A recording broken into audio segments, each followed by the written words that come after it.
Hello বন্ধুরা, আবারও চলে এসেছি কুলিং এর সার্ভিসের পক্ষ থেকে। তো আজকে কী পার্সেল সেটা দেখাই।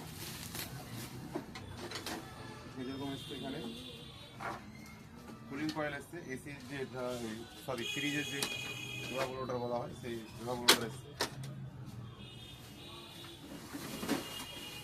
দেখতেই পাচ্ছেন।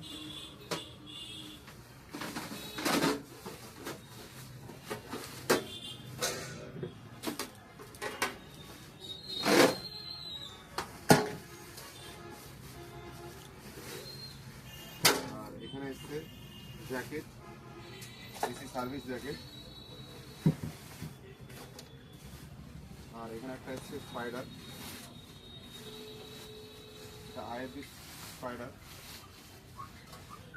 আজকের মতো এখানে আবার পার্সেল অর্ডার আছে, সেগুলো দেখাবো আপনাদের। তো চলুন, সবাইকে পাবেন।